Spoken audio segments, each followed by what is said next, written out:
अब अपन करेंगे अल्प विकास का सिद्धांत, थ्योरी ऑफ अंडर डेवलपमेंट। तो अल्प विकास का सिद्धांत बहुत ही मजेदार सिद्धांत, और हर दूसरे तीसरे एग्जाम में एक या दो क्वेश्चन इस पे पक्के आते हैं। अल्प विकास का सिद्धांत, 3-4 आदमी है, एक क्वेश्चन आता है। थोड़े से आप कंफ्यूज हो तो बीच में आप हाथ खड़े कर देंगे तो मैं आपका कंफ्यूजन दूर कर दूंगा। शाब्दिक हेर फेर है वो भी ऐसा कोई संकट नहीं आएगा। तो हम अल्प विकास का सिद्धांत शुरू करते हैं। अल्प विकास क्या है? अभी तक हम विकास कर रहे थे, अब हम अल्प विकास, अंडर डेवलपमेंट।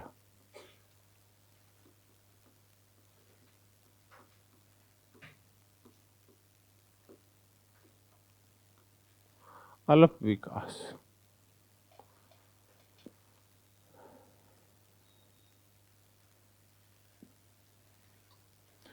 दरअसल ये शब्दावली भी थर्ड वर्ल्ड से रिलेटेड है। 1962 यूएनओ की आर्थिक और सामाजिक परिषद ने एक कमेटी बिठाई एकला के नाम से, economic council of Latin America.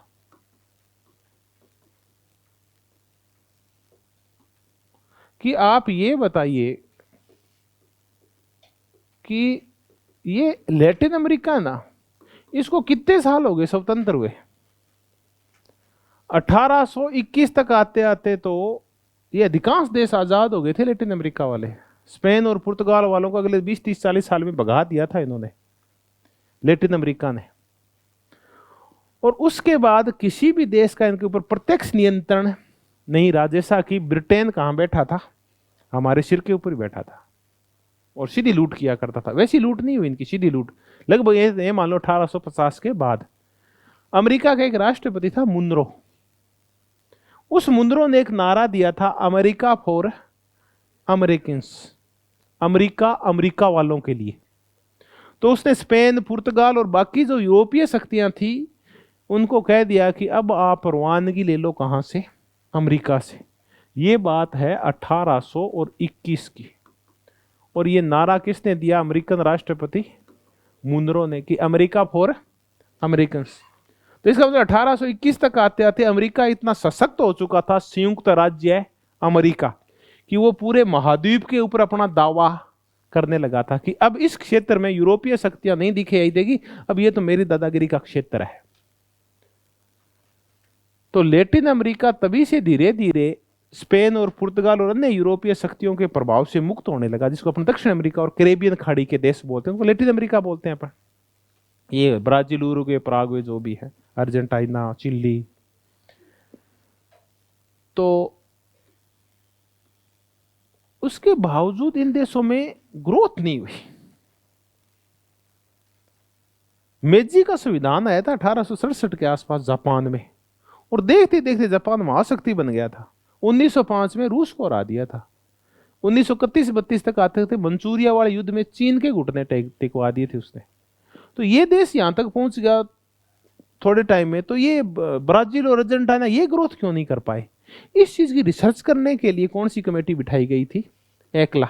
कि देखो अफ्रीका और एशिया तो समझ में आते हैं, ये देश गरीब क्यों है? क्योंकि ये तो गुलामी से क्या रहे हैं, पीड़ित। और 1962 की बात है, तो इनको आजाद हुए 10-10 साल हुए, 12-12 या 15-15 साल ही हुए। तो इनके तो समझ में आती है ये तो अमीर नहीं है, ये तो विकसित नहीं हो पाके अभी, क्योंकि अभी तो आजाद हुए हैं ये। आपको तो 100-150 साल हो गए, तुम कर क्या रहे हो इतने सालों से, 100 सालों से? तुम्हारे यहाँ क्यों नहीं ग्रोथ हुई? तो एक कमेटी बनाई गई एकला, और एक अर्जेंटीना का एक अर्थशास्त्री था राउल प्रेबिस, अर्जेंटीना का अर्थशास्त्री। इसको काम सौंपा गया, इसको अध्यक्ष बनाया गया कि आप पता करो कि ऐसा क्या हुआ होगा कि लैटिन अमेरिका के देशों ने ग्रोथ क्यों नहीं की। तब इसके साथ और भी थे, एक डास सेंटोस था, एक कार्डोसो था और एजी फ्रैंक था। ऐसे कुछ लोगों की कमेटी थी, ये अर्थशास्त्री थे मूलतः ये। तो इन्होंने कहा कि दरअसल हम जो है वो अविकसित देश नहीं है और हम विकसित देश भी नहीं है। हम न तो भूखे हैं और नहीं अमीर हैं, बल्कि कौन से हैं? बीच वाले हैं। तो हम विकसित क्यों नहीं हो पा रहे हैं, उसका हम भी कारण बताएंगे। तो ये कहते हैं कि हम अविकसित देश नहीं है, अनडेवलप्ड कंट्री नहीं है, और हम डेवलप्ड भी नहीं है। तो क्या है? हम अंडर डेवलप्ड है, हम तो अल्प विकसित है। हम न अविकसित है न विकसित है, बल्कि एक नया शब्दावली कौन सी आई? हम अंडर डेवलप्ड है। तो क्या आप अंडर डेवलप्ड क्यों, आप डेवलप्ड क्यों नहीं हो? तो ये कहते हम इसलिए नहीं है क्योंकि ये है कारण, डिपेंडेंसी। एक नया शब्द है डिपेंडेंसी। तो इस राउल प्रेबिस की कमेटी ने कौन सा सिद्धांत दिया? निर्भरता का सिद्धांत दिया, थ्योरी ऑफ डिपेंडेंसी दी, डिपेंडेंसी थ्योरी दी। बहुत ही मजेदार थ्योरी है डिपेंडेंसी थ्योरी, कि हम निर्भर हैं विकसित देशों के ऊपर, अमेरिका और यूरोप के देशों के ऊपर हर मामले में,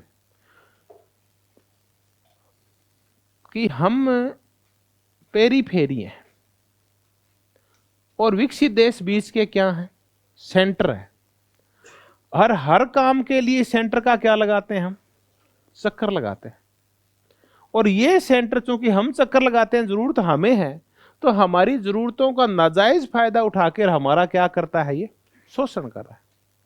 परिणाम क्या निकल रहा है? कि ये सेंटर तो फूलता जा रहा है और परिधि सिकुड़ती जा रही है, कि सेंटर तो धीरे धीरे हमारा शोषण करके और अमीर होता जा रहा है, और हम धीरे धीरे गरीब होते जा रहे हैं।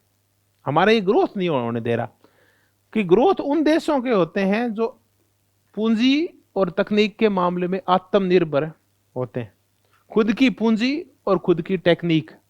ये कहते हैं हमारे पास सिर्फ क्या है? कच्चा माल है और काम करने वाले श्रमिक हैं। विकसित देश क्या करते हैं? अपनी पूंजी और अपनी टेक्निक इसमें मिलाते हैं और हमसे सस्ते रेट पे क्या लेते हैं? कच्चा माल। और अपनी टेक्निक और पूंजी और हमारे श्रमिकों से काम करवा कर हमारा ही कच्चा माल लेके फैक्ट्रियां अपनी लगा लेंगे। पूंजी और तकनीक, फैक्ट्री में ही लगती है पूंजी और टेक्निक। फैक्ट्री होगी कैसे? और उसमें पूंजी लगती है, पैसा लगता है, चल चल समथिंग जो भी है, उसको मिला के, और फिर वही चीज हमारा ही लोहा है, उसको मोटरसाइकिल बना के भेज देता है जापान, कहाँ? या सुजुकी की कारें बना के भेज देता है, अपना ही लोहा, अपने ही श्रमिक, और अपने को ही बेच के, और अरबों खरबों रुपए कहाँ ले जा रहा है? अपने देश में ले जा रहा है। सुजुकी वाला अपने देश में ले जा रहा है। तो ऐसा हो रहा है कि हमारे यहां से बहुत सारा धन का क्या हो रहा है? गमन हो रहा है। ये ले जा रहा है, कच्चा माल ले जा रहा है, जो भी है। आजकल नया सिस्टम आ गया ना, फैक्ट्री वहीं लगाओ जहां कच्चा माल और क्या है? सस्ते श्रमिक है, वहां लगाओ। तो ये सिस्टम हो गया। तो उस टाइम नहीं था, तो भी ये था कि सस्ते रेट पे कच्चा माल खरीदता है और महंगे रेट के ऊपर उसको बेच देता है।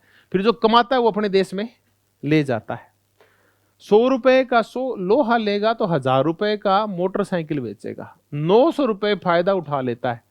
और हमें तो 100 रुपए हिस्से में आए, और हमारे घर से कितने रुपए चले गए? 900। यही कारण है राहुल प्रेबिस को बोला कि हम क्या हैं? गरीब हैं। तो इस निर्भरता सिद्धांत ने एक मॉडल पैदा किया, केंद्र परिधि मॉडल।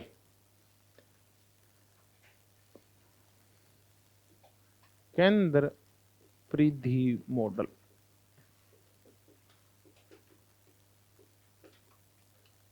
Central periphery model. अब देखो, हम कर रहे हैं विकास से संबंधित अल्प विकास का सिद्धांत। अल्प विकास का सिद्धांत करते हुए हमने एक चीज समझने की कोशिश की कि अल्प विकास का कारण क्या है? निर्भरता। तो हमने एक और नाम दे दिया इसको, कौन सा सिद्धांत है? निर्भरता का सिद्धांत। तो अल्प विकास का सिद्धांत हो चाहे निर्भरता का सिद्धांत हो, और निर्भरता के सिद्धांत को समझाने के लिए इन्होंने मॉडल कौन सा बनाया? एक मॉडल बनाया कि इससे समझो आप, ठीक। इस मॉडल से समझने की कोशिश करो। जैसे हम कोई चीज को समझाने के लिए मॉडल बनाते हैं, उसका आप बीएड में कोई मॉडल बनाते होंगे चीजों को समझाने के लिए, तो एक मॉडल बनाया कि इस मॉडल से समझो कि कैसे शोषण होता है। इस वजह से राहुल प्रेबिस को बोला कि हम अंडर डेवलप्ड रह गए, डेवलप नहीं हो पाए। तो अर्जेंटीना का ये राहुल प्रेबिस था, इसने ये वाली थ्योरी दी। अब ये दरअसल अलव विकास का जो पूरा सिद्धांत आया, इस पे क्वेश्चन क्या पूछते हैं, 1960 के दशक में आया, देख लिया हमने। धीरे धीरे और बहुत सारे विचारकों ने इसके ऊपर काम किया। इसका मेनली संबंध कौन से क्षेत्र से है ये देखो, तो हमने देखा कि इसका मेनली संबंध है लैटिन अमेरिका से। हालांकि बाद में अफ्रीका और इस संदर्भ में भी काम किया गया, लेकिन अधिकांश जो थ्योरीज विकसित हुई है और इस निर्भरता सिद्धांत के विद्वान है वो कौन से हैं, लैटिन अमेरिका के। चाहे एजी फ्रैंक हो, चाहे कार्डोसो हो, चाहे फुर्टोडो हो, और चाहे दास सेंटोस हो, वालरस्टीन जरूर अमेरिका का है। ये अधिकांश विद्वान लैटिन अमेरिकी देशों के। दूसरा, इसके ऊपर प्रभाव किसका है, तो इसके ऊपर प्रभाव है मार्क्सवाद का। ये मार्क्सवाद से प्रभावित है। मार्क्सवाद से कैसे प्रभावित है, हम इसको समझने की कोशिश करते हैं। मार्क्स कहता है कि ये जो मजदूर होता है ना, ये गरीब क्यों होता है, तो वो अतिरिक्त मूल्य का सिद्धांत देता है। वो कहता है जो मजदूर पैदा करता है, जो मजदूर पैदा करता है और जो मजदूर प्राप्त करता है, उन दोनों के मध्य का अंतर को लाता है, वो लाभ होता है। और ये लाभ किसकी जेब में जाता है, पूंजीपति की। वो एक दिन में 10 चीजें पैदा करता है, लेकिन उसको जो दिहाड़ी मिलती है वो कितनी चीजों की मिलती है, 2। उसको कितनी दिहाड़ी मिलती है, वो 2 घंटे में काम करके अपने पेट भरने जितना काम कर लेता है। और वो दिन में 2 कुर्सियां बना के, और उसको इतना दिहाड़ी मिलनी चाहिए, क्योंकि बेचने के ऊपर जो कुछ मिलेगा ना, उसकी अगर मजदूरी सही दी जाए ना उसको, तो 2 उसमें कुर्सियों में काम हो जाएगा और 2 एक घंटे में काम हो जाएगा। लेकिन पूंजीपति उसे 8 घंटे काम करवाता है और 2 की बजाय कितनी कुर्सियां पैदा करवाता है, 10। तो जो 8 कुर्सियों की जो दिहाड़ी थी वो कौन खा गया, पूंजीपति खा गया। तो ये जो अंतर होता है ना, इस अतिरिक्त मूल्य का, जो चीजें पैदा की गई और जो चीजें बेची गई, इनका अंतर है ना, यही गरीब करता है मजदूर को। क्योंकि अतिरिक्त मूल्य कौन हड़प गया, पूंजीपति हड़प गया। फिर मार्क्सवाद की यही थ्योरी कहां लागू होती है, निर्भरता सिद्धांत में या अलव विकास के सिद्धांत में। वो कैसे लागू होती है इसको हम समझते हैं। राउल प्रेबिस्क बोलता है होता क्या है। जैसे कार्ल मार्क्स कह के गया कि एक मजदूर कैसे गरीब होता है, वैसे ही हम बताते हैं कि कैसे गरीब होता है एक थर्ड वर्ल्ड का देश। थर्ड वर्ल्ड का देश गरीब कैसे होता है, तो राउल प्रेबिस्क होता है, एक होता है तैयार माल की कीमत, और एक होती है कच्चे माल की कीमत। इन दोनों के जो मध्य अंतर होता है, वही अंतर गरीब करता है किसको, पेरीफेरी को, परिधि को, परिधीय देशों को। और वही अमीर करता है किसको, सेंटर को। विकसित देश अमीर इसलिए हैं क्योंकि इनके तैयार माल की कीमत ज्यादा है, और थर्ड वर्ल्ड के देश इसलिए गरीब है क्योंकि उनके कच्चे माल की कीमत कम है। यहां से अंग्रेज कपास खरीदते थे, कोई 2 रुपए किलो खरीदते होंगे, 2 रुपए किलो कपास खरीदते थे अंग्रेज, ऐसा मान लेते हैं। 2 रुपए बहुत था उस टाइम, तो ऐसा मान लेते। और फिर उसी कपड़े को कितने रुपए में बेच दिया करते थे, तैयार करके, और 50 रुपए में। तो इन दोनों के मध्य का जो अंतर आया कितने रुपए, 48 रुपए। उसमें से खर्चा भी निकाल दोगे ना तो कोई 10-20 से ज्यादा नहीं आता। तो 20-22 रुपए किसकी जेब में जा रहे हैं, विकसित देशों की। क्योंकि वो कहते हैं कि ये तो हम लेंगे, क्योंकि हमने पूंजी लगाई है और टेक्निक लगाई है, तो हम लेंगे। तो यही अंतर है ना, यही मारता है। अब फिर निर्भरता कैसे है, गड़बड़ कहां हो रही है, क्योंकि जो देश थर्ड वर्ल्ड के हैं उनके पास न तो पूंजी है और न ही टेक्नोलॉजी है। पूंजी क्यों नहीं है, कि पूंजी तो लूट के ले गए, सोने की चिड़िया थी, चिड़िया छोड़ गई और क्या ले गए, सोना ले गए, तो पूंजी तो है ही नहीं यहां। दूसरी आ गई टेक्नोलॉजी।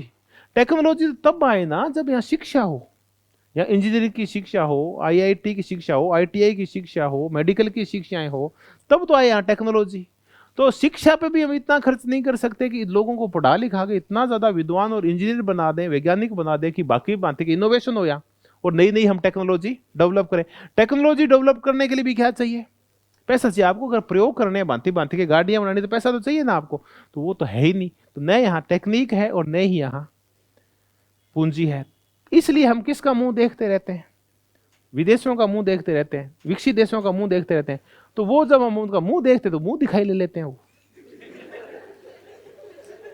तो ये मुंह दिखाई क्या करती है? उनको उनको अमीर कर रही है, अपने को गरीब कर रही है। ये कौन सा सिद्धांत है? अलग विकास का सिद्धांत है। अब हमने जो क्वेश्चन तैयार हुई वो देखे। इसका संबंध लैटिन अमेरिका से है। ये किससे प्रभावित है? मार्क्सवाद से प्रभावित है। और तैयार माल और कच्चे माल की कीमतों का अंतर है, वो लूट का एक कारण, बड़ा कारण है। अब कौन कौन से और विद्वान थे उनकी एक बार हम चर्चा कर लें। थोड़ी देर में आपको सारे नाम याद हो जाएंगे, क्योंकि 3-4 बार दोहराऊंगा तब ये नाम याद होंगे, नए नाम है। तो एक नाम तो आपको तैयार हो गया। आप इसको राहुल की बजाय क्या कह दो? राहुल कह दो, फिर तो ठीक है। राहुल प्रेबिस्क हो गया। एक व्यक्ति है एजी फ्रैंक, जो अगर 10 बार सवाल आता है तो 7 बार किसके ऊपर पूछा जाता है? एजी फ्रैंक के ऊपर पूछा जाता है। एक है दास सेंटोस या डास सेंटोस, ये ना ऐसे लिखा जाता है सेंटोस, तो अपना आप इसको संतोष कह दो चाहे, है ना, दास सेंटोस। एक है कार्डोसो, कार्डोसो। एक है फुर्टोडो। ये इन देशों के इनमें से एक तो मैं नाम भूल रहा हूं, शायद ये कार्डोसो या फुर्टोडो है ना। ये ब्राजील का रह चुका है, वो कोई राष्ट्रपति रह चुका है कुछ इनमें से एक। तो एजी फ्रैंक है, दास सेंटोस है, कार्डोसो है, फुर्टोडो है, पोल बारान है, पोल स्विजी है, और एक जिस पे मैंने कहा कि लगभग 10 क्वेश्चन 10 बार पूछा जाए तो 7 बार किसको पूछा जाएगा और 3 बार पूछा जाता है, वो वालरस्टीन को पूछा जाता है। तो आप इन दो को जरूर याद रखें। वालरस्टीन, वालरस्टीन जरूर यूएसए का है। तो आप कहें हम तो 2-3 बार नाम याद करेंगे, तो आप एक तो इसको तो याद रखना पड़ेगा, क्योंकि एकला का क्या था? हेड था। मुद्दा यहीं से शुरू हुआ था। एक याद रखना पड़ेगा एजी फ्रैंको, और एक याद रखना पड़ेगा वालरस्टीन को। थोड़ी सी देर में तो ये सारे याद हो जाएंगे हमें। चलो, ये सारे विद्वान थे और इन विद्वानों ने मिलके और इस पूरी थ्योरी का डेवलपमेंट किया, जिसको अपन कह रहे हैं निर्भरता का सिद्धांत या अलप विकास का सिद्धांत या डिपेंडेंसी थ्योरी, निर्भरता का सिद्धांत। अब निर्भरता का सिद्धांत ये कहता है कि एक गरीब देश तैयार माल के लिए, टेक्निक के लिए, पूंजी के लिए दूसरे देशों पे निर्भर है। एक तो होती है निर्भरता, ये शब्द है। एक और इसका एक कंट्रोल, एक इसका समानार्थी शब्द आता है। एक होती है कॉम्प्लेक्स इंटरडिपेंडेंसी। ये तो हमने सिर्फ क्या देखी है? डिपेंडेंसी देखी है। मैं 2 शब्द लिखता हूं और फिर आगे बढ़ते हैं। एक होती है डिपेंडेंसी और एक होती है कॉम्प्लेक्स इंटरडिपेंडेंसी।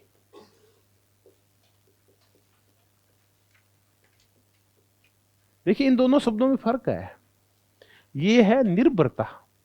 तो पहले तो यहीं से फर्क समझते हैं कि डिपेंडेंसी में और इंटरडिपेंडेंसी में फर्क होता है। निर्भरता और अंतर्निर्भरता। निर्भरता होती है एक की दूसरे के ऊपर, और अंतर्निर्भरता होती है दोनों की एक दूसरे के ऊपर होती है, वो अंतर्निर्भरता होती है। ये है जटिल अंतर्निर्भरता। डिपेंडेंसी थ्योरी दी हुई है राहुल प्रेबिस्क की, एजी फ्रैंक और इन सब की। और कॉम्प्लेक्स इंटरडिपेंडेंसी की जो थ्योरी दी हुई है वो दी हुई है, हाँ यही तो मैं कहना चाह रहा था, रुक जाओ। ये शब्द, ये जोस क्यों, आगे फिर चर्चा कर लूंगा, जोसेफ और नाइके। फिर चर्चा कर लेंगे, जोसेफ और नाए। पहले तो हम इन दोनों को समझ लें। जोसेफ और नाए बोले कि वर्तमान में जो संसार है ना, वो एक दूसरे के ऊपर सारे देश क्या हो चुके हैं, अंतर्निर्भर हो चुके हैं। अमेरिका भी चीन से संबंध नहीं तोड़ सकता, भारत से संबंध नहीं तोड़ सकता, यहां तक कि वो चिल्ली से भी संबंध नहीं तोड़ सकता, क्योंकि वहां तांबा कहां से जा रहा है, चिल्ली से जा रहा है। तो अमेरिका निर्भर है चिल्ली के ऊपर और चिल्ली निर्भर है, दोनों एक दूसरे के ऊपर निर्भर है। तो इसको बोलते हैं कॉम्प्लेक्स इंटरडिपेंडेंसी। ये दरअसल शांति के संदर्भ में स्थापित किया गया एक सिद्धांत है कि अब संसार में युद्ध नहीं होंगे, क्योंकि संसार इतना कॉम्प्लेक्स इंटरडिपेंडेंसी में आ चुका है कि अगर एक ही जगह युद्ध हुआ तो ये पूरा संसार को प्रभावित करेगा। छोटी चर्चा करके इस मुद्दे को बंद करते हैं, मुख्य मुद्दे पे आते हैं कि आज ये छोड़ो, अगर ईरान के ऊपर हमला हो जाए तो भारत पे क्या प्रभाव पड़ता है। पहले कोई प्रभाव नहीं पड़ता था, अब क्या आ चुका है, कॉम्प्लेक्स। इराक पे हमला होते एक माहौल बनेगा कि इराक पे क्या हो गया, हमला। कुछ लोगों के मन में आएगा इससे तेल के क्या बढ़ेंगे, भाव बढ़ेंगे, देश में महंगाई आएगी। तो ना आप देखेंगे तो आज शेयर बाजार क्या होता है, गिरने लगते हैं, मामला बिगड़ने लगता है, लोगों में भय माहौल हो जाता है। क्योंकि ना फिर खबरें आती है, जब भय का माहौल होता है ना तो लोग अपने पैसे को जब्त कर लेते हैं, फिर इन्वेस्ट नहीं होता। तो पूरे संसार में इन्वेस्ट नहीं होगा तो शेयर बाजार कहाँ जाएंगे, नीचे। तो कहाँ तो हमला हुआ था इराक के ऊपर, शेयर बाजार नीचे कहाँ गया, भारत का शेयर बाजार नीचे आती, जापान का शेयर बाजार नीचे आ जाएगा, सुजुकी के शेयर जापान में क्या आ जाएंगे, नीचे। फिर अमेरिका के शेयर बाजार भी नीचे आ जाएगा, पूरे संसार का शेयर बाजार प्रभावित होगा, सारे लोग प्रभावित होंगे। क्यों? क्योंकि अब कोई भी देश है अपने आप में स्वनिर्भर नहीं है, बल्कि बुरी तरह से हम क्या हो चुके हैं, आत्मनिर्भर हो चुके हैं। तो संसार में कोई भी छोटी सी घटना घटित होती है तो पूरे संसार को प्रभावित करती है, पूरे संसार के बाजार प्रभावित होते हैं। तो अमेरिका और चीन छोटी सी लड़ाई करते हैं ना, तो हाथों देखते हैं कि शेयर बाजार क्या होने लगते हैं, ऊपर नीचे, और बड़े बड़े लोगों के सांस ऊपर नीचे हो जाते हैं हर एक चीज का। क्योंकि अगर इन्होंने थोड़े बहुत ही प्रतिबंध यहां वहां लगा दिए तो पूरा संसार प्रभावित होगा इससे। तो ये डिपेंडेंसी अलग होती है और कॉम्प्लेक्स इंटरडिपेंडेंसी अलग होती है। मैंने ये समझाया आपको, ये जोसेफ और नाए का फिर चर्चा कर लेंगे, क्योंकि कोई क्वेश्चन ज्यादा आते हैं इसलिए मैंने चर्चा की है।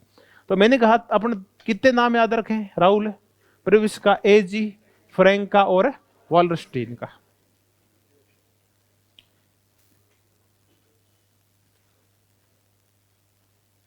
अब अपन एक जो क्वेश्चन सीधा आता है वो चिलकोटे को लेके आता है। चिलकोटे बोला, हाँ ये चिरकुट थोड़ी है, तो ये चिलकोटे है। देखिए जब भी ची वाला शब्द आता है ना मुझे भी बहुत हंसी आती है। तो जब मैं चुरू की चर्चा करता हूँ, चाकसू की, चोमू की, इन सब की चर्चाएं करता हूँ ना तो मुझे बहुत ही हंसी आती है। तो ऐसी हम किसकी चर्चा करें, चिलकोटे की चर्चा करें। चिलकोटे कहता है कि जितने भी ये निर्भरता वाले सिद्धांत है ना, इनको हम कितने भागों में बांट सकते हैं, 4 भागों में बांटते हैं। तो इनको चिलकोटे ने 4 भागों में बांटा। इसने जो पहला सिद्धांत बताया वो है साम्राज्यवाद व निर्भरता।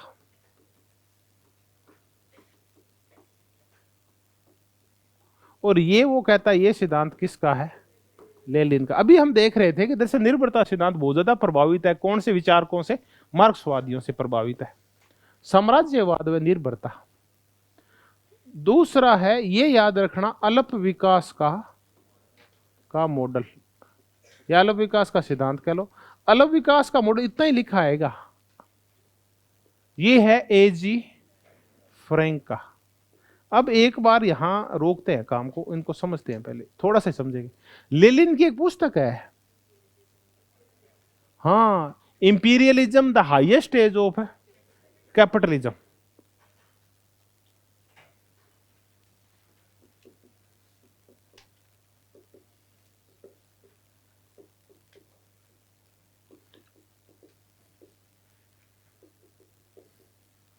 ये आज याद कर लेना, थोड़ी देर बाद फिर चर्चा आएगी।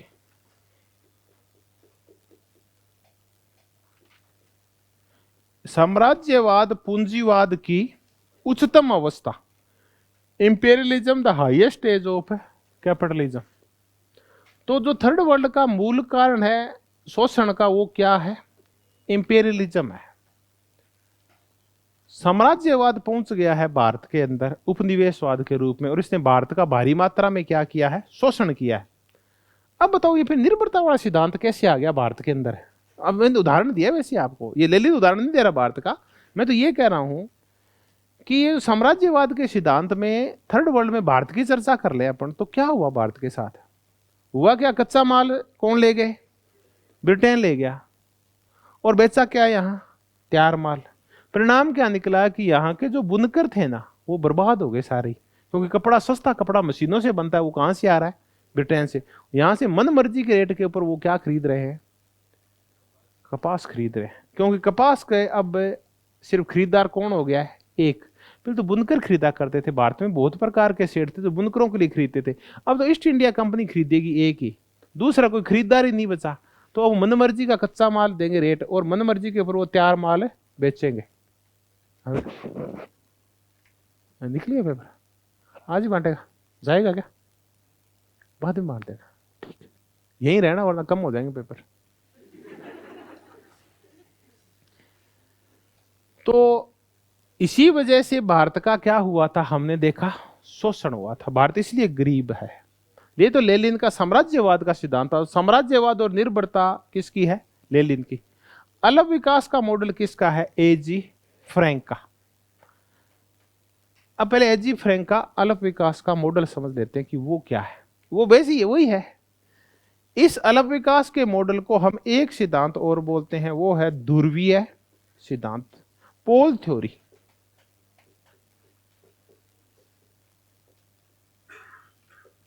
इसको ध्रुवीय सिद्धांत और बोलते हैं, अलग विकास का मॉडल। इतना ही आएगा, मॉडल ऑफ अंडर डेवलपमेंट, इस शब्द को रट लेना भले ही। एजी फ्रैंक, एजी फ्रैंक की पुस्तक है capitalism and under development of Latin America. बस यहीं से इसका शब्द निकला है।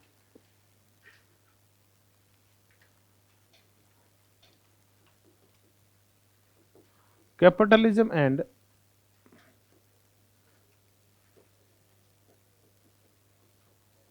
Under development of Latin America. अब एक क्वेश्चन तो अगर इस पुस्तक में से पूछ लिया तो क्या पूछेंगे कि कौन सा विचारक ये कह रहा है कि लैटिन अमेरिका का जो अंडर डेवलपमेंट हुआ उसका मुख्य कारण क्या था? कैपिटलिज्म था। जो कैपिटलिस्ट कंट्री थे, पूंजीवादी, उदार पूंजीवादी देश, अमेरिका जैसे देश थे, उन्होंने शोषण कर लिया किसका? लैटिन अमेरिका का। तो capitalism under development of Latin America, ये 1967 में ये पुस्तक आई थी, कहीं 1976 हो गया, उसको सही कर लेना। 1967 में पुस्तक आई थी। अब इसमें हमने ये कहा कि इसने कौन सा सिद्धांत समझाया है? ध्रुवीय सिद्धांत समझाया है। अब हम अलग विकास का लेनिन वाला मॉडल तो छोड़ते हैं और एजी फ्रैंक को पहले समझते हैं।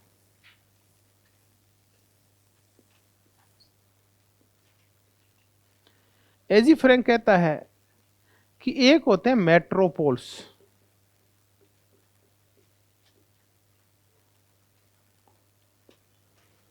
मेट्रोपोल्स, दूसरे होते हैं सैटेलाइट।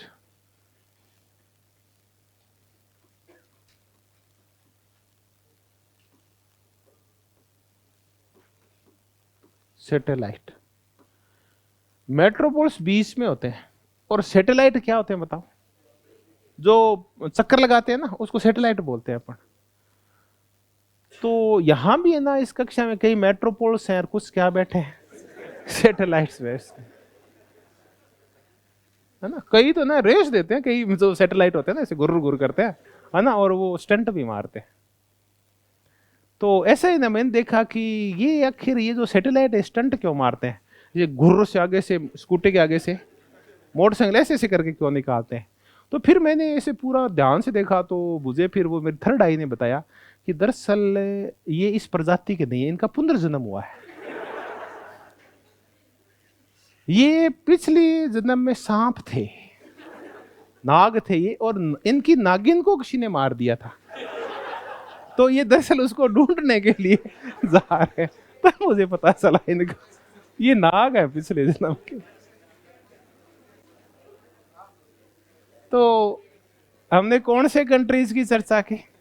सैटेलाइट की चर्चा की। जिंदगी में भांति भांति के सैटेलाइट सब रह चुके हैं, है ना। चलो, मेट्रोपोल्स, विकसित देश मेट्रोपोल्स होते हैं और विकासशील देश उनका क्या लगाते हैं, चक्कर लगाते हैं। बस यही कहानी है। तो ये करते हैं तो फिर मेट्रोपोल्स तो क्या होते जाते हैं, अमीर होते जाते हैं, और सैटेलाइट क्या होते जाते हैं, गरीब होते जाते हैं। अब वही कारण, वो कारण वही है। मुद्दा ये है कि मेट्रोपोल्स के बाद बार बार वही तो चर्चा करेंगे अपन। मेट्रोपोल्स के पास क्या होती है, पूंजी होती है और टेक्निक होती है, और इनके पास कच्चा माल और सस्ता श्रम होता है, इसलिए ये लुटते रहते हैं। तो ये अलग विकास का मॉडल था एजी फ्रैंक का। इसको हम और कौन सा सिद्धांत बोलते हैं, पोलर थ्योरी, ध्रुव, ये ध्रुवीय सिद्धांत बोलते हैं। क्योंकि देखो इस ये पोल, पोल को क्या बोलते हैं अपन, ध्रुव बोलते हैं, नॉर्थ पोल और साउथ पोल, इसलिए इसको पोल थ्योरी भी बोला जाता है, ध्रुवीय सिद्धांत भी बोला जाता है। तो ये हमने किया अलग विकास का मॉडल। कई बार इसको ये भी लिखा जाता है अविकास का विकास। ये शब्दावली देख लेना, अविकास का विकास। अब पता नहीं किस संदर्भ में क्यों लिखना चाहते हैं वो अविकास का विकास। अब आप एजी फ्रैंक के सामने ध्रुवीय सिद्धांत, अलग विकास का मॉडल और अविकास का विकास, ये तीन शब्द याद रखें। और एक अगर आप पुस्तक रखना, ये बहुत ही महत्वपूर्ण पुस्तक है, capitalism and under development of Latin. अभी तक हमने दो सिद्धांत किए, एक इसका किया है, लेनिन का किया है, और दूसरा किया है एजी फ्रैंक का। अब जो वर्गीकरण है अपन उसको पहले पूरा करते हैं। और इस वर्गीकरण में अगला जो व्यक्ति है वो है डास सेंटोस। वो नवनिर्भरता का सिद्धांत देता है, न्यू डिपेंडेंसी। एजी फ्रैंक को पूरे को हटा देते हैं एक बार।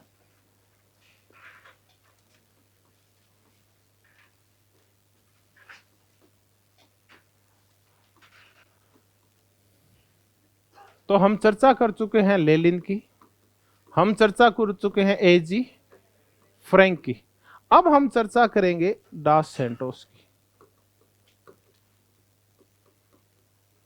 और डास सेंटोस का जो सिद्धांत है वो है नवनिर्भरता, न्यू डिपेंडेंसी थ्योरी। कई बार तो मिलान करना आएगा, model of under development, theory of या मॉडल ऑफ न्यू डिपेंडेंसी, नवनिर्भरता। ये कहता है कि ये सिद्धांत है, इसको अपन नवनिर्भरता का सिद्धांत कह सकते हैं। अब ये कौन किस किस रूप में है, ये थर्ड वर्ल्ड के देश गरीब इसलिए हैं क्योंकि ये किस निर्भरता के शिकार हैं, औपनिवेशिक निर्भरता के। क्योंकि इतने समय तक गुलाम रहे कि हर काम में ये किसकी तरफ देखते हैं, अपने मालिक देश की ओर देखते हैं। हम आज हर एक मामले में अपना रोल मॉडल किसको मानते हैं, ब्रिटेन को। तो हम कभी भी ब्रिटेन बन नहीं सकते, क्योंकि हम वही बनेंगे जो हमारा रोल मॉडल, उससे आगे नहीं जा सकते हम।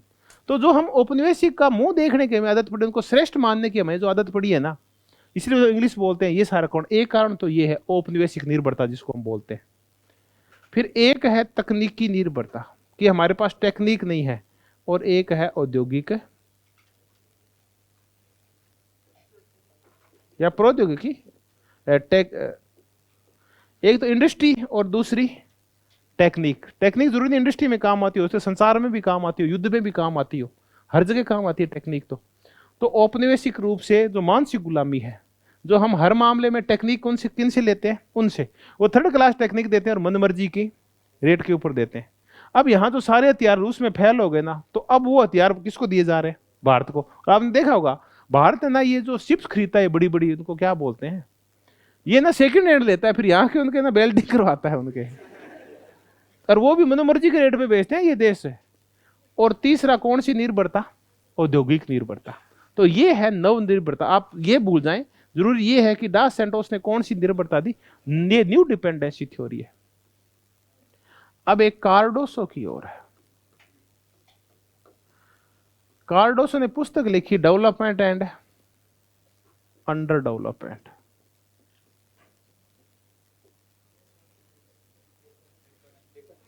Dependency and developments.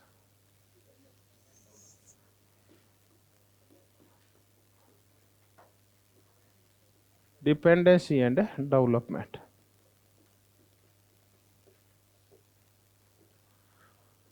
और इसने दिया जटिल निर्भरता का सिद्धांत।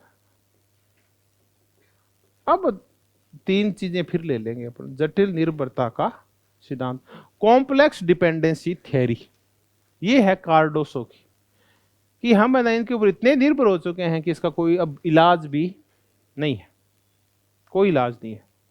तो ये कार्डोसो का है जटिल निर्भरता का सिद्धांत। अब हमारे याद करने के लिए ज्यादा ज्यादा तीन बड़े सिद्धांत हुए हैं। एक वह है एजी फ्रैंक का अल्प विकास का सिद्धांत, जिसको आप बोलते हैं अविकास का विकास। कई बार तो ये शब्द आता है अविकास का विकास, इसको पोल थ्योरी भी बोलते हैं। और ये देशों को कितने भागों में बांटता है? दो। उनको नाम क्या देता है? मेट्रो और सैटेलाइट। दूसरा है दास सेंटोस, जिसकी है नवनिर्भरता, न्यू डिपेंडेंसी। और कार्डोसो की है जटिल या कॉम्प्लेक्स डिपेंडेंसी। अब हम फिर चलते हैं, अपने पास तीन शब्द हो गए। एक तो हो गया डिपेंडेंसी, एक हो गया कॉम्प्लेक्स डिपेंडेंसी,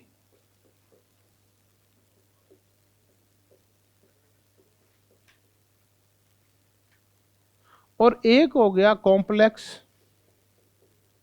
इंटरडिपेंडेंसी। अब आप इनको तो एक साथ लिख लेना कहीं भी।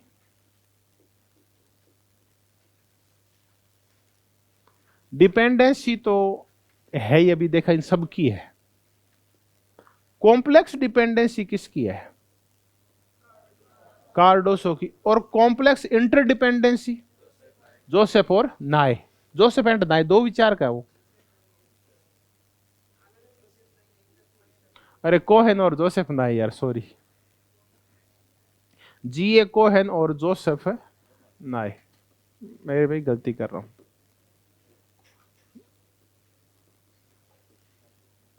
जोसेफ नाय।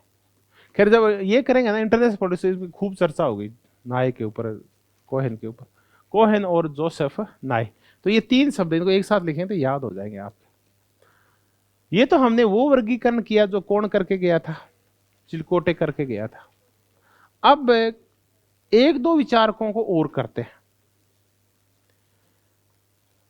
इनको हटा देते हैं। आपने लिख लिया हो तो मुझे बता देना। दास सेंटोस की नवनिर्भरता, कार्डोसो की जटिल निर्भरता, और जटिल अंतर्निर्भरता कोहेन और जोसेफ नाइक। अब इसको हटाते हैं और नए मुद्दों पर चर्चा करते हैं।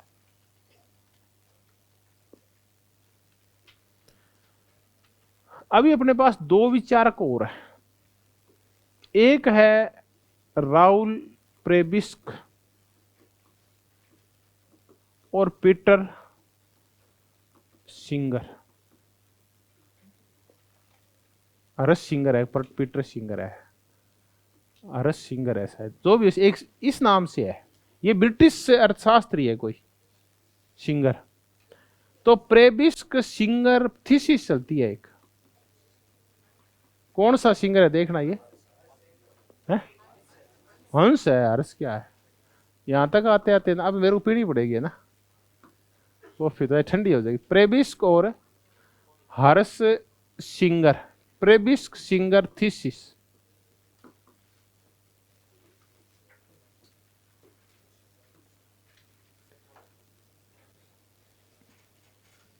ये या तो इतनी पूछी जाएगी, बताओ प्रेबिस सिंगर थीसिस का नाम बताओ, इसका संबंध किससे है? तो कई एक दो थीसिस पहले भी की तो की है अपन ने। ली थीसिस की थी, सारी थीसिस लिख लेते हैं। इससे पहले कौन सी की थी? ली थीसिस की थी। एक कल तो की थी गेरेकी मैटलैंड थीसिस।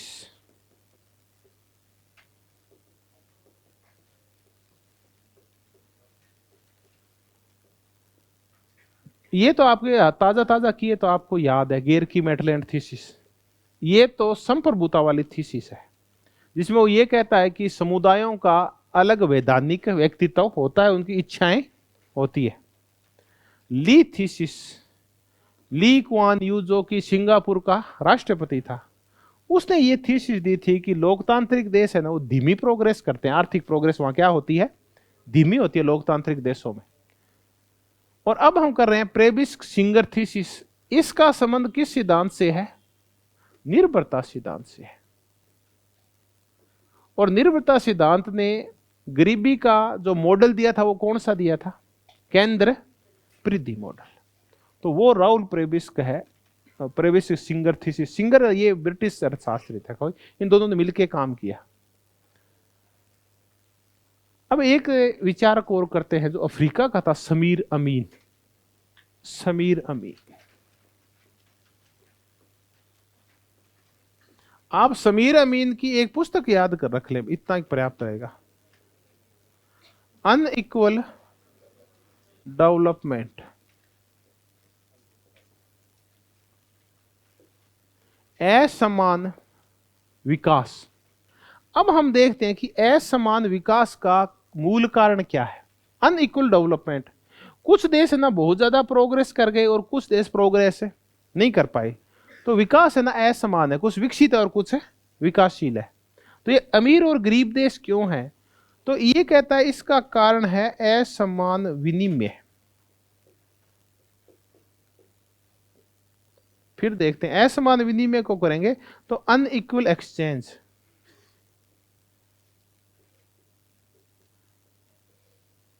अभी अनइक्वल एक्सचेंज है क्या, असमान विनिमय है क्या, कि ये जो विकसित देश होते हैं ना, इनकी पकड़ इतनी ज्यादा होती है वैश्विक बाजार के ऊपर कि जो एक्सचेंज के जो नियम बनते हैं, खरीदने बेचने के जो नियम बनते हैं, वो किसके पक्ष में बनते हैं, विकसित देशों के पक्ष में बनते हैं। कीमत जो डिसाइड करता है वो कौन करते हैं, विकसित देश करते हैं। अब देखते हैं कि आप दूध पैदा करने लगो और आप पेप्सी पैदा करने लगो, तो बताओ ज्यादा पैदा क्या कर सकते हो, पेप्सी पैदा कर सकते हो, दप्पू का पानी है, बोतलें तो भरनी है। लेकिन विकसित देश करते क्या है, इसका इतना उत्पादन नहीं करते कि ये सस्ती हो जाए, इसलिए उत्पादन क्या करते हैं, कम, और रेट क्या रखते हैं, ज्यादा। वो भारत का दूध 25 रुपए है, पेप्सी आज भी 40 रुपए है। तेल है ना, ये बहुत ही महंगा होता है, लेकिन आप एक कैन तेल लोगे, एक कैन पेप्सी लोगे तो महंगा क्या पड़ेगा, अरब देशों में पेप्सी महंगी पड़ती है, जबकि उसमें तो पानी लगता है और एक छोटा सा क्या डाला जाता है, केमिकल डाला। वास्तव में इतनी महंगी तैयार नहीं होती, वो होता सामान तो 2-4-5 रुपए का ही है, लेकिन बेचा इतना महंगा जाता है क्योंकि ये जो प्रोडक्शन जो डिसाइड करते हैं ना कि कितना होगा, इसकी कीमत क्या रहेगी, ये कौन से देश करते हैं, ये विकसित देश करते हैं, क्योंकि तैयार माल होते हैं, इनके हाथ में होता है इनकी कम करना और इनको ज्यादा करना। बाकी देश कच्चा माल तैयार करते हैं, वो तो एक बार तैयार होने के बाद आपको बेचना ही पड़ेगा। चलो नहीं भी आप कोयला पैदा करते हैं, फिर भी ये क्या करते हैं, कोयला बेचने वाले ज्यादा होते हैं, तो ये इन देश गरीबी के मारे होते हैं, तो अधिकांश देश के पास कच्चा माल ही है, क्योंकि अधिकांश देश विकासशील देश है। तो भारत नहीं बेचेगा तो पाकिस्तान कोयला बेच देगा, पाकिस्तान बेचेगा तो श्रीलंका बेच देगा, कोई तो बेचने के लिए तैयार हो ही जाएगा। किसान के साथ क्या होता है, यही होता है किसान के साथ। किसान बहुत सारे होते हैं, खुद का माल होता है। किसान एकमात्र जीव होता है जो अपना माल अपने हिसाब से बेच नहीं पाता। वही गेहूं है ना, आप 1 घंटे बाद जाओ उसी बढ़िया के पास कि बढ़िया तो मेरी गेहूं ली थी थोड़ी देर पहले, बोले ली थी ना, कि वापस दे दे, कहाँ दे दूंगा, 2,500 है। बोले नहीं नहीं भाव मैं लगाऊंगा, तू लगा करिए और क्या है। थोड़ी देर बाद वही बढ़िया उसके भाव क्या लगाएगा, खुद लगाएगा, और उस घंटे पहले हमसे खरीद के ले गया, कैसा भाव लगा के कि मैं तो 1800 लूंगा भैया, देने देनी तो तेरे घरे जा। ऐसा किसके साथ होता है, विकासशील देशों के साथ ये होता है। इनकी चीजों की कीमत कौन लगाते हैं, विकसित देश, और खुद की चीजों की कीमत वो खुद लगाते हैं। इस वजह से गड़बड़ होती है, इस वजह से एक्सचेंज क्या होता है, अनइक्वल होता है। तो ये कहा किसने, समीर अमीन ने। अब एक बड़ी मजेदार थ्योरी लेके गया वालरस्टीन। वालरस्टीन कहता है तुम है ना विश्व को पहचान नहीं पा रहे हो, एजी फ्रैंक से, समीर अमीन से, कार्डोसो से, इन सब से बोला, राउल प्रेबिस्क से, कि तुम गड़बड़ क्या कर रहे हो। वालरस्टीन बोला, इमानुअल वालरस्टीन, कि जो तुमने मॉडल बनाया है ना, केंद्र परिधि मॉडल या मेट्रोपोल सैटेलाइट मॉडल, दो ही मॉडल के, केंद्र परिधि कह लो, और उसी को एजी फ्रैंक कौन सा मॉडल बोलता है, मेट्रोपोल्स और सैटेलाइट मॉडल बोलता है। ये कहते हैं ऐसा नहीं है, ये मॉडल ऐसा है।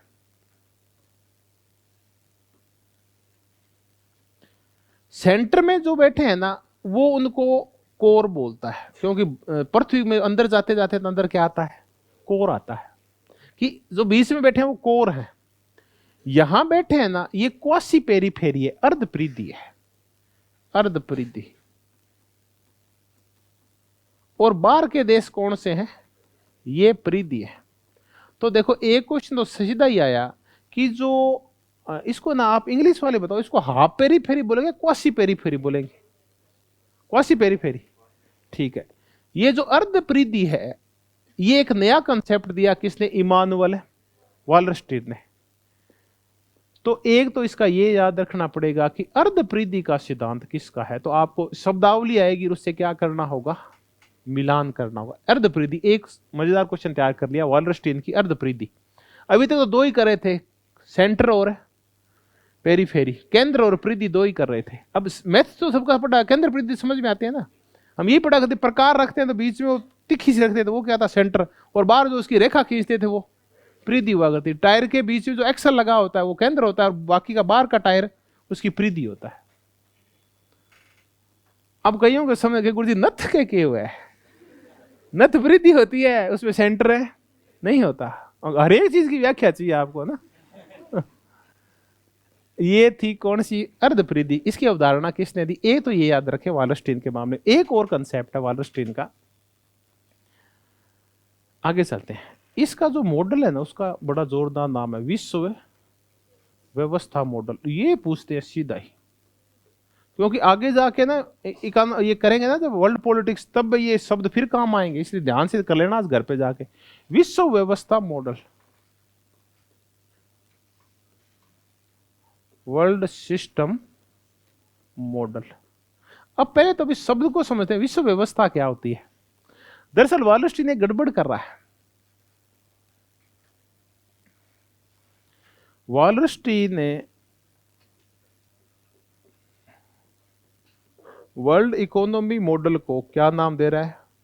वर्ल्ड सिस्टम नाम दे रहा है, या वर्ल्ड इकोनॉमी सिस्टम को ये नाम दे रहा है। ये शब्दावली पहले समझनी पड़ेगी, ये शब्दावलियां क्या होती है। वर्ल्ड सिस्टम क्या होता है? वर्ल्ड सिस्टम में ये मानो कि विश्व में व्यवस्था कैसी है।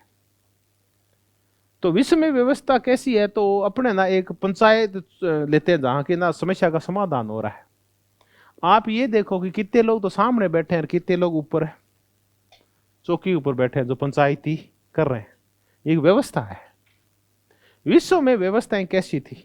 जब तक फर्स्ट वर्ल्ड वॉर नहीं हुआ था ना, तब शक्ति संतुलन की व्यवस्था थी। यूरोप में 5-7 देश थे। हंगरी था, ऑस्ट्रिया था, जर्मनी था, फ्रांस था और ब्रिटेन था, और कभी कभी रूस आया करता था। ये 6-7 देश मिलके और पूरे संसार को चलाया करते थे, ये चौधर किया करते थे।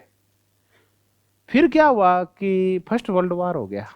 फर्स्ट वर्ल्ड वॉर हो गया ना, फिर ऑस्ट्रिया और हंगरी क्या हो गए? गायब हो गए। लेकिन बाद में इटली और जर्मनी नए कुछ हीरो आ गए, तो व्यवस्था सी बन नहीं पाई लगभग 21 साल तक। फिर आ गया सेकेंड वर्ल्ड वॉर और शीत युद्ध चलता रहा। तो सॉरी, सेकेंड वर्ल्ड वॉर आया, फिर सेकेंड वर्ल्ड खत्म हो गया। खत्म हो गया ना, तो फिर ब्रिटेन, फ्रांस और ये सारे भी खत्म हो गए। तब एक नई विश्व व्यवस्था आई। अब शक्ति संतुलन नहीं था। 1914 तक शक्ति संतुलन था, 5-7 देश दादागिरी किया करते थे। फिर व्यवस्थाएं अस्पष्ट होगी, समझ भी नहीं है क्या हो रहा है, कुछ आ रहे हैं और कुछ जा रहे हैं। ये कुछ जो फर्स्ट वर्ल्ड वॉर और सेकेंड वर्ल्ड वॉर के बीच का जो टाइम था 21 साल, उसमें पता ही नहीं चला क्या हुआ। 1920 से लेके 1918 से 45 तक पता ही नहीं चला हुआ क्या। फिर 45 के बाद व्यवस्था स्पष्ट हो गई। देश व्यवस्था कितनी हो गई? तो हम कहते हैं बायोपोलर सिस्टम आ गया। इसको बायोपोलर सिस्टम बोलते हैं। ये है बायोपोलर वर्ल्ड सिस्टम। फिर 90 तक आते आते सोवियत संघ टूट गया, साम्यवादी व्यवस्थाएं भंग हो गई और यूएसए प्रभावी हो गया। तब हम कहते हैं कि यूएसए की पूरे संसार में दादागिरी आई। तो कौन सी व्यवस्था आ गई? यूनिपोलर व्यवस्था आ गई, एक ध्रुवीय व्यवस्था आ गई। अब एक दादा बच गया पूरे संसार में। 2098 और 2008 में 2 मंदियां देखी जब अमेरिका ने, तो अमेरिका नीचे चला गया और चीन उसके धीरे धीरे क्या आने लगा? बराबर आने लगा। तब हम देख रहे हैं कि भारत भी मजबूत हो रहा है, जर्मनी मजबूत हो रहा है, फ्रांस मजबूत हो रहा है, जापान भी मजबूत हो रहा है, वो भी सेना खड़ी कर रहा है धीरे धीरे अपनी। तो अब ऐसे लग रहा है कि विश्व या तो आगामी समय 2 ध्रुवीय होगा। भारत, जापान, ऑस्ट्रेलिया, न्यूजीलैंड और पश्चिमी यूरोप और अधिकांश ये देश अमेरिका के पीछे लग जाएंगे, और बाकी देश किसके पीछे लग जाएंगे? चीन के पीछे। तो हो सकता है इन फ्यूचर पता नहीं चला, लेकिन वर्तमान में इन देशों की भी वैल्यू है। तो अभी ये मल्टीपोलर टाइप लग रहा है अपने को। कैसा विश्व लग रहा है? बहु ध्रुवीय। तो अभी विश्व व्यवस्था कैसी है? तो ये जो वर्ल्ड सिस्टम शब्द आता है, ये तो विश्व में कितने देश पूरी व्यवस्था का संचालन करते हैं, कौन किस पे निर्भर है, इसके ऊपर बात चलती है। और ये जो विश्व का आर्थिक व्यवस्था है ना, आर्थिक व्यवस्था का तात्पर्य इकोनॉमिक सिस्टम अलग होता है, कौन से देश विकसित है और कौन से विकासशील है, कौन से देश गरीब है और कौन से अमीर है। जो अमीर है वो दादागिरी कैसे करते हैं और गरीबों को दबाते कैसे हैं। तो जो आर्थिक रूप से जो होते हैं उसको अपन कौन सा सिस्टम बोलते हैं? विश्व का आर्थिक व्यवस्था बोलते हैं। और ये इस विश्व की आर्थिक व्यवस्था को विश्व शक्ति व्यवस्था के साथ तुलना कर रहा है। मैंने आपको जब शक्ति संतुलन व्यवस्था, बायोपोलर, यूनिपोलर और मल्टीपोलर व्यवस्थाएं बताई, एक ध्रुवीय, द्विध्रुवीय, बहुध्रुवीय, तो ये तो शक्ति व्यवस्थाएं है कि संसार में शक्ति बंटी हुई कैसे है, और ये है कि संसार में पैसा कैसे बंटा हुआ है। ये दो तो अलग अलग मुद्दे, एक शक्ति बंटना और एक पैसा बंटना। तो ये जो वालरस्टीन के ऊपर क्वेश्चन यही पूछा जाता है कि वालरस्टीन विश्व अर्थव्यवस्था को क्या नाम देता है? विश्व व्यवस्था नाम देता है। कौन सा शब्द गायब कर गया बीच में से? अर्थ वाला। तो इसका बहुत ही फेमस मॉडल है कौन सा? विश्व व्यवस्था मॉडल। बहुत ही ज्यादा पूछते हैं इसको, विश्व व्यवस्था मॉडल को, वर्ल्ड सिस्टम मॉडल। ये वर्ल्ड सिस्टम मॉडल है कि पूरा विश्व इस मॉडल के ऊपर खड़ा हुआ है। बीच में क्या है? कोर है, फिर है अर्धपरिधि, और फिर है बाहर की साइड क्या है? ये परिधि है। अब देखते हैं कि इस कोर में क्या है। ये कहता है इस कोर में उदार पूंजीवादी कल्याणकारी राज्य बैठे। उसमें यूएस बैठा है, जर्मनी बैठा है, फ्रांस बैठा है, ब्रिटेन बैठा है, जापान बैठा है। ऐसे देश कहां बैठे हैं? कोर में बैठे हैं। ये देश क्या करते हैं? इनके पास वही चीजें हैं, मुद्दा वही है, तैयार माल और खूब सारी पूंजी है। लेकिन ये करते क्या है? ये दोहरा शोषण करते हैं। ये इसका भी करते हैं और ये प्रीति और अप्रीति दोनों का शोषण करते हैं। कौन से कंट्री? कोर। तो सबसे अमीर कौन से हैं इनमें? कोर है। कोर में फिर देखो कौन याद रह जाएगा? अमेरिका है। इस याद नहीं करना, बड़ी बड़ी उदाहरण से तो पता होना चाहिए। कोर में कौन है? अमेरिका है, ब्रिटेन है, फ्रांस है, जर्मनी है, जापान है। ये देश बैठे हैं जो अति विकसित टाइप देश है ना। फिर आ गई कौन सी परिधि? अर्धपरिधि। अर्धपरिधि के ऊपर जो देश बैठे हैं वो ये भूमध्य सागर के आसपास देश है। इटली है, पुर्तगाल है, स्पेन है। अभी और आ जाओ, ये पिग्स वाले देश, ये आपका नीचे ग्रीस है। ये देश इटली, पुर्तगाल, स्पेन, ग्रीस देश भूमध्य सागरीय देश हैं। ये तो न तो ज्यादा अमीर है और नहीं ज्यादा गरीब है। ये देश क्या करते हैं? इन देशों के साथ ये अजीब प्रकार है। ये अर्धपरिधि के देश से, कोर से तो शोषित होते हैं, और परिधि का क्या करते हैं? शोषण करते हैं। तो ये होते हैं अर्धपरिधि के देश। तो इनका शोषण कम होता है क्योंकि दूसरों का शोषण करके उसकी क्या कर लेते हैं? भरपाई कर लेते हैं। अब आगे कौन से देश? इसमें बैठे हैं अपन, थर्ड वर्ल्ड के देश। इनके पास शोषण करने के लिए कुछ नहीं होता। ये गरीब की गाय है। अब इसका शोषण कौन करता है? कोर करता है। इसका शोषण कोर करता है, और साथ साथ में इसका शोषण और कौन करता है? अर्धपरिधि। इनका दोहरा शोषण होता है। तो पूरे संसार में देश है ना, वो दो तरीके से नहीं बनते हुए, जैसा कि निर्भरता सिद्धांत के विचार कह रहे हैं। एजी फ्रैंक कह रहा है, समीर अमीन कह रहा है, राउल प्रेबिस कह रहा है, कार्डोसो कह रहा है, फ्रूटोडो कह रहा है। ऐसा नहीं है, बल्कि कितने भागों में बंटे हुए? 3 भागों में बंटे हुए। ये व्यवस्था है, इसमें सारे देश 3 भागों में बंटे हुए हैं, कोर, अर्धपरिधि और परिधि। अब होता क्या है? ये कहता है कि अब एजी फ्रैंक कह रहा है, वालरस्टीन बोला, और ये समीर अमीन जैसे लोग कह रहे हैं, राहुल प्रेबिसक जैसे लोग कह रहे हैं, क्योंकि एकला बन गई उससे इसने कारण तो खोज लिया कि शोषण का कारण क्या है, ये देश अंडर डेवलप्ड क्यों है, लैटिन अमेरिका के देश। तो ये भी तो बताना पड़ेगा ना इलाज क्या है। तो राहुल प्रेबिसक, एजी फ्रैंक और समीर अमीन जैसे लोग बोले इलाज एक ही है कि ये सेंटर पेरीफेरी दोनों क्या हो जाए? अलग हो जाए। दक्षिण के देश उत्तर के देशों से संबंध तोड़ ले। फिर क्या करे? दक्षिण के देश आपस में क्या करे? सहयोग करे। तो इनके दुख एक जैसे हैं। तो चिल्ली के पास कुछ है तो वो भारत को दे देगा, और भारत के पास कुछ है तो वो चिल्ली को दे देगा। ये एक दूसरे का सहयोग करें और इन देशों से अपनी निर्भरता को समाप्त कर ले। तो प्रीति क्या करेगी, कोर को छोड़, इसको सेंटर को छोड़कर चली जाएगी। सैटेलाइट मेट्रोपोलिस का चक्कर लगाना क्या कर देंगे, बंद कर देंगे, और सैटेलाइट कंट्रीज है आपस में क्या कर लेंगे, संबंध स्थापित कर लेंगे। तो थर्ड वर्ल्ड के देश आपस में संबंध स्थापित करें, इनको दक्षिण के देश बोलते हैं, आपस में सहयोग करें।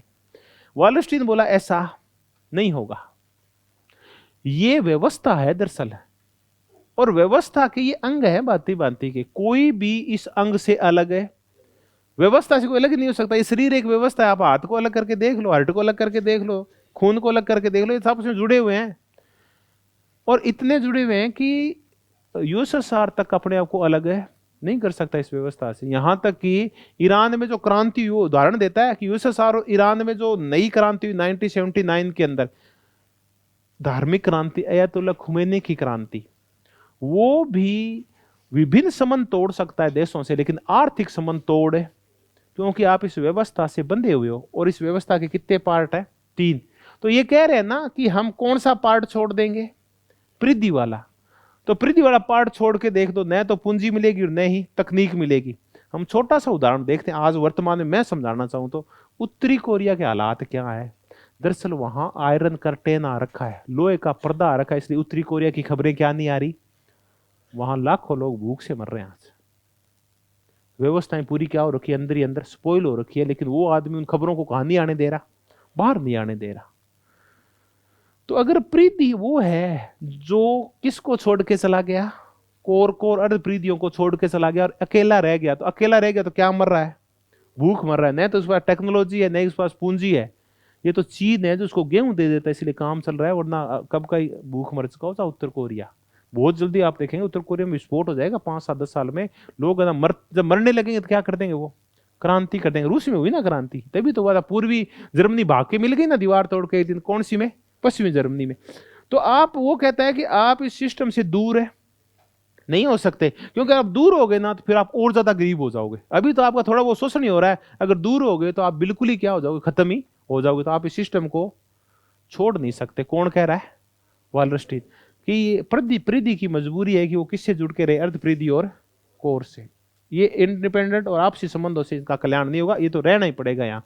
तब एजी फ्रैंक बोलता है कि ये जो वालस्टीन है, इसके दिमाग में ब्रिटेन और अमेरिका घुसा हुआ है, और ये है इन देशों का, तो ये इनकी सर्वोच्चता के भाव से पीड़ित है, कोई हमसे दूर है नहीं हो सकता। तो ऐसे करके एजी फ्रैंक इसकी आलोचना करता है, वो तो छोड़ते हैं, लेकिन ये बहुत ही ज्यादा पूछते हैं कौन सबसे ज्यादा। आप याद रखें अगर वालस्टीन में, तो विश्व व्यवस्था मॉडल, वर्ल्ड सिस्टम मॉडल। दूसरा कौन सी उदाहरण, अर्धपरिधि। देश याद रह जाए तो ठीक है, वरना कोई जरूरी नहीं है। एक इसकी पुस्तक है, कैपिटलिस्ट वर्ल्ड इकोनॉमी, पूंजीवादी वैश्विक अर्थतंत्र, यानी ये पूरे संसार का अर्थतंत्र है। ये कैसा है बताओ, पूंजीवादी है। ये हो सकता है इस पुस्तक के बारे में पूछ ले कि वालस्टीन ने जो पूरा अर्थतंत्र बताया है, कैपिटलिस्ट वर्ल्ड इकोनॉमी, इसका नाम लिख लेते हैं अभी।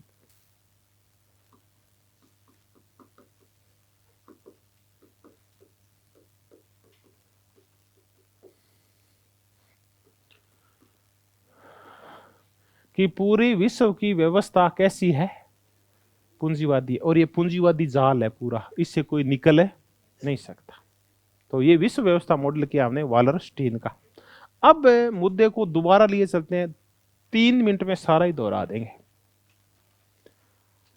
हमने एक थ्योरी की आज, कौन सी, विकास के संबंध में कौन सा सिद्धांत, निर्भरता सिद्धांत। तब हमने एक और मॉडल किया काय का, अलग विकास का, और हमने किया केंद्र परिधि मॉडल। ये इंटरकनेक्टेड चीजें हो गई आपस में, ठीक है। फिर हमने शुरू की प्रेबिस्क सिंगर थीसिस, हो गया, प्रेबिस्क और सिंगर की थीसिस हो गई। फिर एक व्यक्ति किया एजी फ्रैंक, एक विचारक है एजी फ्रैंक, लैटिन अमेरिका का। इसकी पुस्तक बताओ, इसकी पुस्तक में लैटिन अमेरिका है और अंडर डेवलपमेंट भी है, ठीक है। Capitalism and under development of Latin America. इसका मॉडल का नाम है अल्प विकास का मॉडल और अविकास का विकास और ध्रुवीय सिद्धांत, पोल थ्योरी और सैटेलाइट और मेट्रोपोल्स। समीर अमीन। असमान विकास और असमान विनिमय, unequal development unequal exchange, Samir Amin. फिर चलते हैं अपन सेंटोस के ऊपर। सेंटोस की जो थ्योरी है वो नव निर्भरता, न्यू डिपेंडेंसी। फिर है कार्डोसो की कॉम्प्लेक्स डिपेंडेंसी, जटिल निर्भरता। और अंत में है वालरस्टीन विश्व व्यवस्था मॉडल, वर्ल्ड सिस्टम मॉडल। आमतौर पे जो पूछा जाता है, ये तो मैंने समझाया है इतना, एजी फ्रैंक का अल्प विकास का मॉडल, इसकी सेंटोस की नव निर्भरता, कार्डोसो की जटिल निर्भरता, और एजी फ्रैंक के बाद अगर किसी का सीधा नंबर आता है तो वालरस्टीन का कौन सा, अर्धपरिधि और विश्व व्यवस्था का मॉडल। तो ये हमने विकास का एक और मॉडल किया जो विकास को किस विकास से जोड़ता है, आर्थिक विकास से जोड़ता है। धन्यवाद, बहुत बहुत धन्यवाद। उम्मीद करता हूं कि ये सारी शब्दावली और ये सारे सिद्धांत आपको बातों बातों में याद हो गए होंगे। एक बार आप चर्चाएं परिचर्चाएं करें, किसी को समझाएं और समझेंगे तो आप ये कंठस्थ भी कर लेंगे। एक क्वेश्चन जरूर आता है, आप इसको ध्यानपूर्वक करना। धन्यवाद, बहुत बहुत धन्यवाद।